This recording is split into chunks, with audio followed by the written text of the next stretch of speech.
आरो 3 नाम्बाराव नन्ददेब।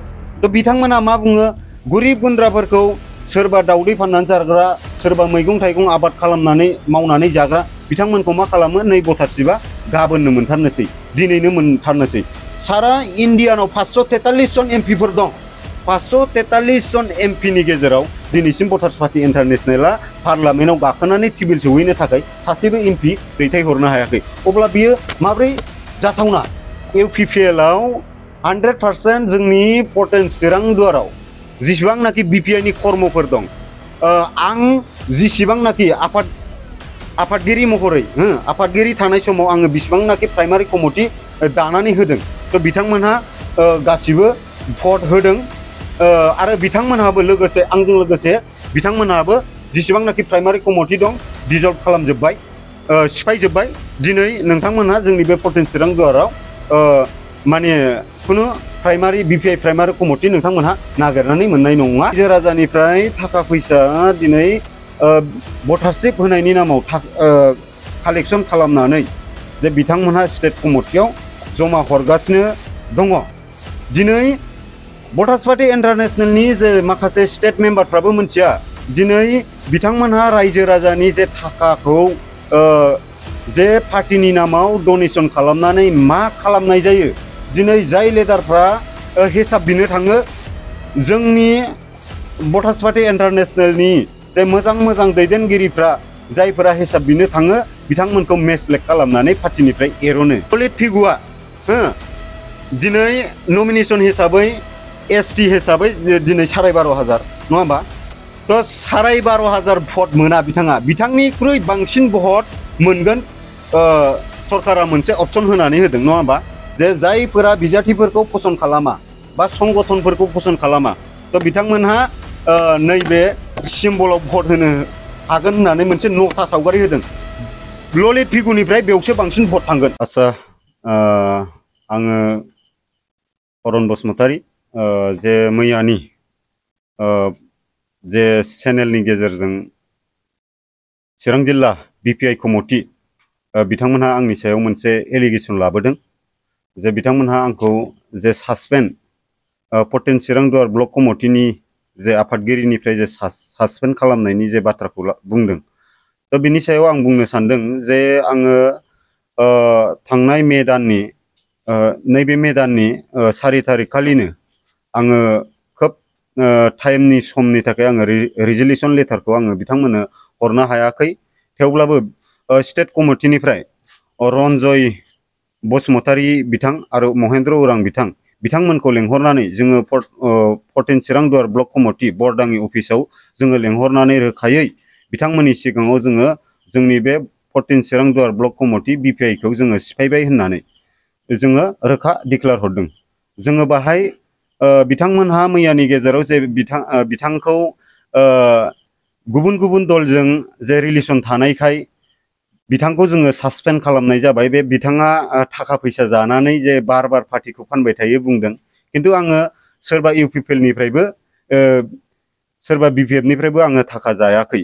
जे आङो मानि थाखाय जे इउपिपिएलआव जे भट होनो थिननो गोनां जादों, मानो होनोब्ला भटार्स पार्टी इन्टारनेशनेला दिनै अकल आसामाव 7 डिस्ट्रिक्टखौल' लानानै 7था डिस्ट्रिक्टखौल' लानानै रायजो राजानि सिगाङाव जे माखासे सिमां सुजुनानै माखासे नंखाय सिमां बानायनानै माखासे आइडिय'ल'जि नंखाय आइडिय'ल'जि बुंनानै जे बिथांमोनहा आसामाव नैबे बिटिआर ओनसोलाव रायजो राजानिफ्राय फिसा थुख्रा होना कागजनि थुख्रा होनानै फिसा लेखानि थुख्रा होनानै थाखा फैसा खांगासिनो दं।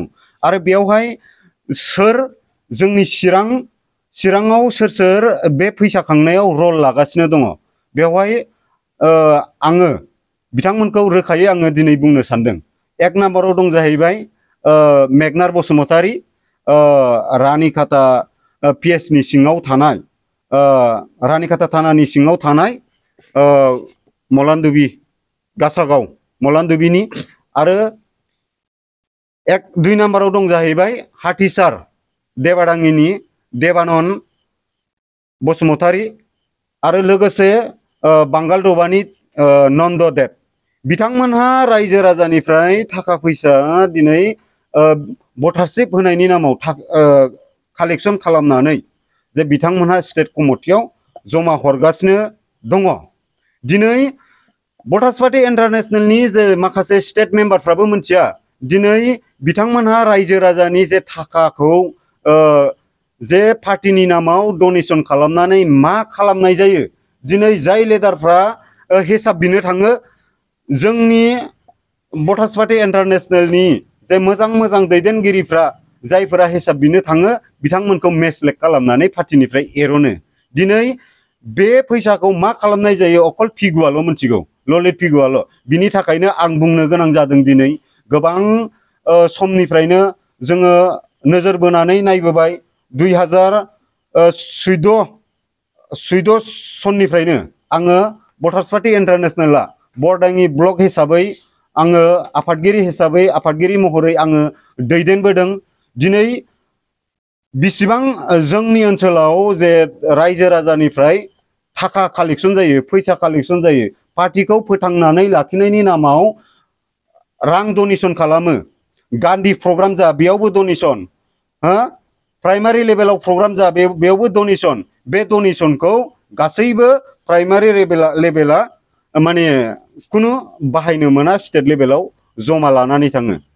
दा बेखिनि बाथ्राखौ जोङो बिथांमोनहा जे थाखा फैसाखौ बहा गारो बेखौ जोङो बिजिरनानै मोनैलाय, जोङो साननानै मोनैलाय दिनै आङो मोनसे दुखु मोननानै एप्रिल दाननि आङो 4 थारिखआवनो रन्जय बसुमतारी आरो महेन्द्र उरां बिथांमोनखौ लेंहरनानै आङो पटेन चिरां दुवार ब्लक कमिटिखौ जे इयुनाव जोङो रायजो राजाजों जे माखासे गोरोन्थि साननायनि गेजेरजों जोङो रायजो राजाजों जोङो होसोजागोन बा रायजो राजाजों जोङो गाज्रि मोनजागोन, दुखु मोनजागोन, बे सिन्था धारनाखौ साननानै जोङो बे पार्टीखौ 4 मेआवनो जोङो सिफायनाय जादों।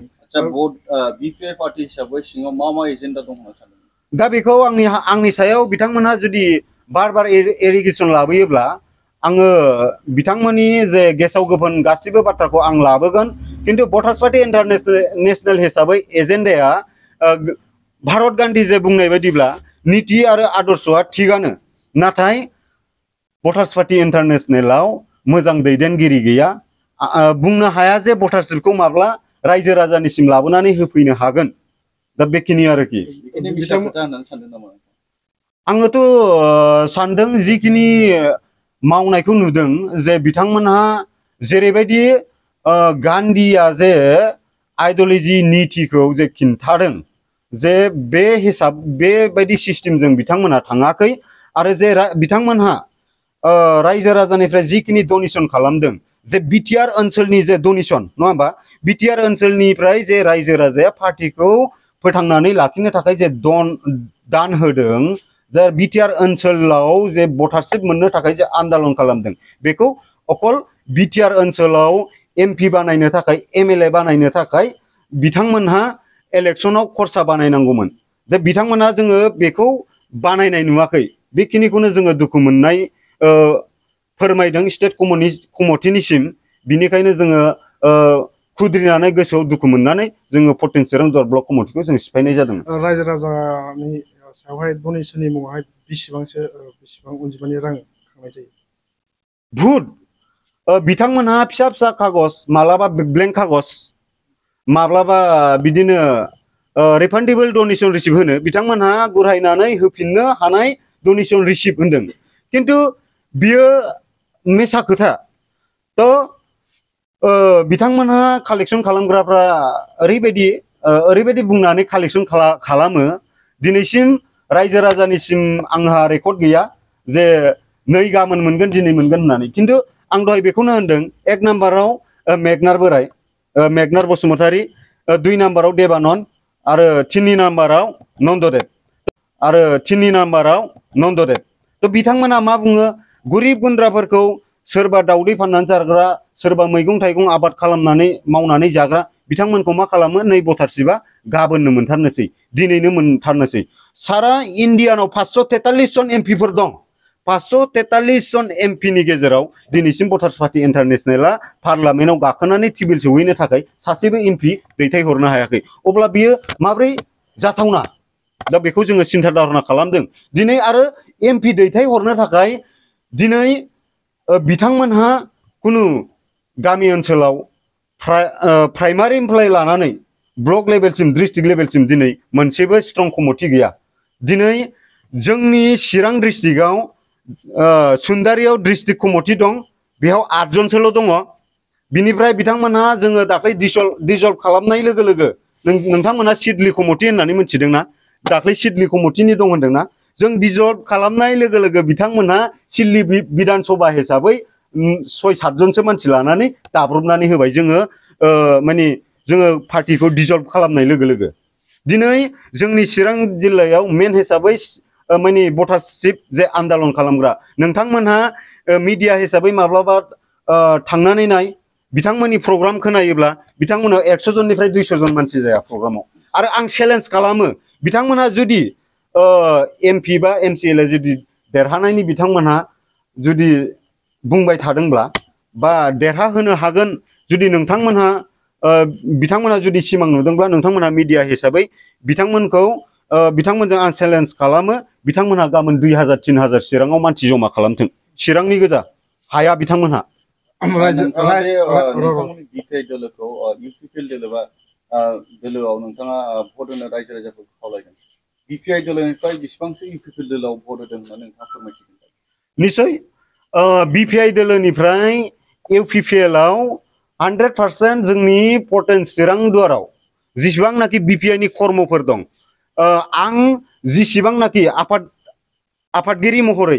आफादगिरि थानाय समाव आङो बेसेबांनाखि प्राइमारि कमिटि दानानै होदों थ' बिथांमोनहा गासिबो भट होदों आरो बिथांमोनहाबो लोगोसे आंजों लोगोसे बिथांमोनहाबो जेसेबांनाखि प्राइमारि कमिटि दं डिसल्भ खालामजोब्बाय सिफायजोब्बाय दिनै नोंथांमोनहा जोंनि बे पर्टेन चिरां दुवाराव माने खुनु प्राइमारि बिपिआइ प्राइमारि कमिटि नोंथांमोनहा नागिरनानै मोननाय नङा आरो बिथांमोनहा खोब समनि गेजेराव बिथांमोनहा नागिरनानैब्लाबो नै बिथांमोनहा ओरैबायदि जे बिथांजों प्राइमारि कमिटिया गैया बे बाथ्राखौबो बुंनो हानाय नङा मानो होनबा बिथांमोनहा प्राइमारि कमिटिखौ नागिरनानै मोननाय नंला आरो ललित फिगुआ दिनै नमिनेशन हिसाबै एसटि हिसाबै दिनै 12,500 नङा होमबा थ' 12,500 भट मोना बिथांनिख्रुइ बांसिन भट मोनगोन सरकारा मोनसे अपसन होनानै होदों नङा होमबा जे जायफोरा बिजाथिफोरखौ पसन्द खालामा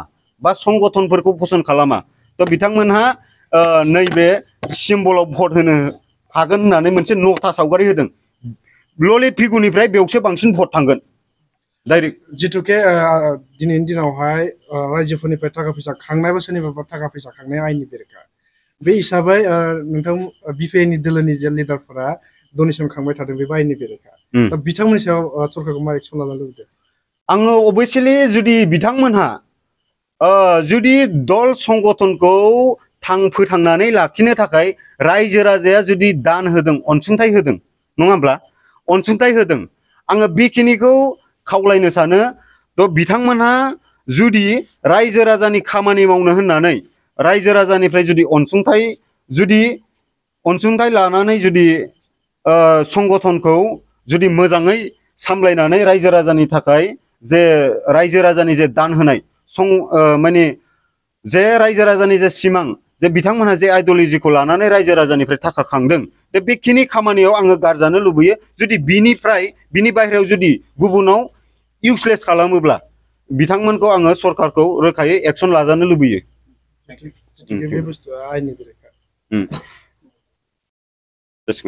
गोजोनथाव खौरां नोंथांमोननि थाखाय लानानै फैदों एमआरएम मेमोरियेल हस्पिटालाव गोबां बेमार फाहामथाय होनायनि खाबु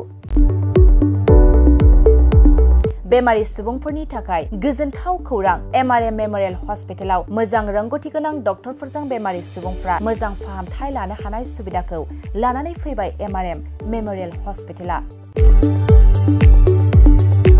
क'क्राझार सहरनि पुलिस पइन्ट आरो अमश्री हटेलनि साखाथियाव थानाय बयजोंबो मिथिसार जानाय एमआरएम मेम'रियेल हस्पिटाला गोबां फेसिलिटिस खाबुफोर फोसावदों। एमआरएम मेम'रियेल हस्पिटालनि फेसिलिटिफ्रानो जाबाय critical care, medicine, emergency medicine, paediatrician, pathologist, general medicine, diabetologist, OBS and gyno, cardiology, general surgeon, neurosurgery, advance laparoscopic ENT surgery department, ophthalmologist, surgical, gastroenterologist, neuropsychiatry, onco surgery department, dermatologist, orthopaedics, residential medical officer, inter facility unit, physiotherapy, radiologist, histopathological department, urologist, emergency department, CT scan, X-ray, pathology department, vaccinator department आरो MRM memorial हस्पिटालाव 24 घन्टा जेब्लाबो खुलाय थागोन। लांलाय लाबोलायनि एम्बुलेन्सनि सुबिदायाबो 24 घन्टा थागोन। गोबां बाथ्रा मिथिनो थाखाय नैबे 9854 081 948 936 550 2048 जानबुं नाम्बाराव फन खालामनानै